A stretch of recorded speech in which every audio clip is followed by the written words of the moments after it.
A EFASEC já estava mal quando a Isabel dos Santos entrou, agravou ainda os seus problemas quando ela teve que sair devido à questão da Luanda Leaks, e dali pensava-se que não podia descer mais, que dali não se podia descer mais, mas caiu, e desceu bastante. Desde a nacionalização viu as encomendas da unidade de automação cair cerca de 67%, da unidade de transformadores cair 73%, a unidade de mobilidade elétrica caiu 80%.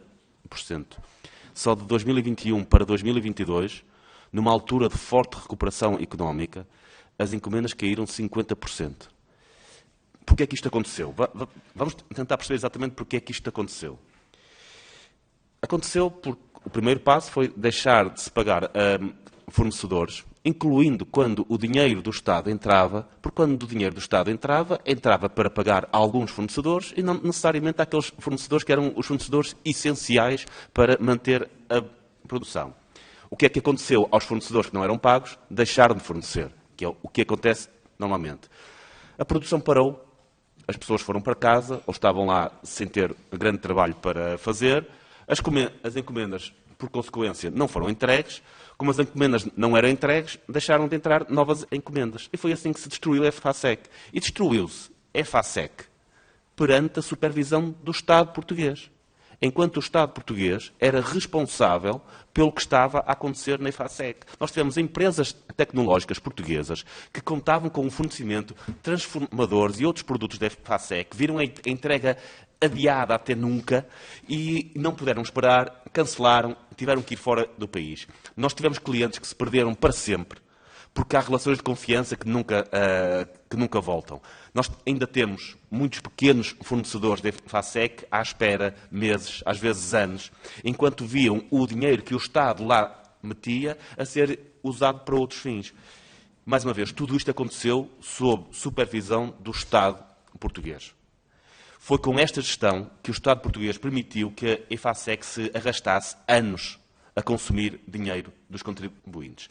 Em relação ao acordo com a Mutage, na altura em que o acordo foi anunciado, nós pedimos aqui, na Assembleia da República, os detalhes dessa oferta. O Sr. Ministro recusou-se a dar esses detalhes, pedindo sentido de Estado para salvaguardar os interesses do país, afirmando que anunciar aspectos essenciais do processo de venda poderia fazer descarrilar essa mesma venda. Mas não pensou no interesse do país quando anunciou com toda a pompa um negócio que não estava assegurado ainda e que não estava terminado. O que fizeram nessa altura, ao fazerem esse anúncio público, ao dizerem que iriam vender a Mutares, foi colocarem-se nas mãos da Mutares e dos credores que sabiam que tinham o governo na mão, porque qualquer recuo a partir do anúncio público deixaria o governo numa posição politicamente muito frágil. E eles aproveitaram essa capacidade negocial fantástica e fizeram um grande negócio à custa dos contribuintes. Enquanto o Estado perdeu cerca de 359 milhões de euros para manter direitos sobre 2/3 da futura venda da empresa, a Mutares, para garantir o restante terço, precisam de injetar 15 milhões. 15 milhões para ter acesso a 1/3 de uma futura venda. Enquanto os obrigacionistas, num cenário de insolvência, se arriscavam a perder tudo, neste cenário, com o poder negocial todo que o governo lhes deu, perderam 10%. 10% de uma empresa que podia ter entrado em insolvência. Estamos a falar de credores que não eram prioritários e perderam 10%. Porquê? Porque sabiam que podiam bloquear um negócio que o governo já tinha anunciado e que por isso não podia voltar atrás. Senhor Deputado Carlos Guimarães Pinto, do ponto de vista epistemológico é muito interessante toda a sua análise. O Sr. Deputado pega num ou dois pontos que podem ser menos positivos ou negativos e depois extrapola. E é por isso que tudo o que diz se desmorona contra os factos. Nada faz sentido no que diz. O Sr. Deputado diz que a empresa perdeu valor. Claro que a empresa perdeu valor. O Sr. Deputado não se pode abstrair. Nós tivemos uma pandemia. A pandemia, quando a empresa é nacionalizada, o PIB do país caiu. Não conseguia privatizá-la a seguir. O Sr. Deputado não se pode esquecer que em 2022 teve uma guerra na Ucrânia, teve uma crise inflacionista, teve uma crise das matérias-primas. Sr. Deputado, podemos discutir isso tudo.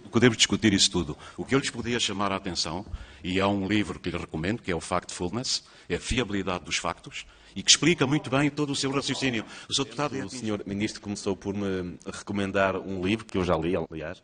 Portanto, vem permitir que lhe recomendo um outro mais recente, que se chama Corruptíveis, de Brian Klaas, que fala sobre a forma como o exercício do poder altera e corrompe as pessoas. É um livro muito interessante, não tem nada a ver com corrupção, tem a ver com a forma como o exercício do poder altera as pessoas.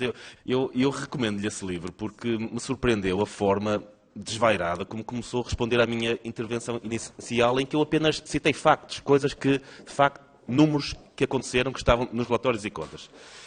Eu sei que isso deu jeito para não responder algumas perguntas, mas vamos a essa intervenção.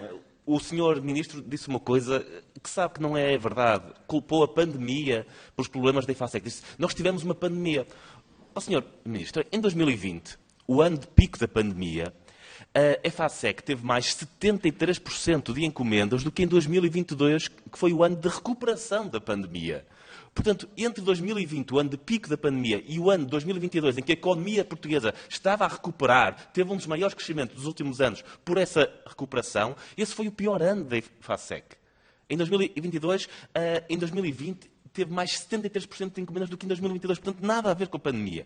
Depois abanou o fantasma habitual de que um processo de insolvência de uma empresa implica o fim dessa empresa e o despedimento dos funcionários todos. O Sr. Ministro percebe empresas, sabe que não é assim, mas se não sabe, deixe-me dizer, há um organismo sob sua tutela que lançou um documento a explicar o que é uma insolvência. Uma espécie de insolvência for dummies, do IAPMEI. Eu vou ler logo as primeiras linhas desse documento. O que é uma insolvência? E deixe dar a resposta de um organismo sob sua tutela num documento simples. É um processo judicial de caráter urgente que tem como objetivo a satisfação dos direitos dos credores através de um plano de insolvência para, e ouça bem, recuperação da empresa. É isto, um processo de insolvência.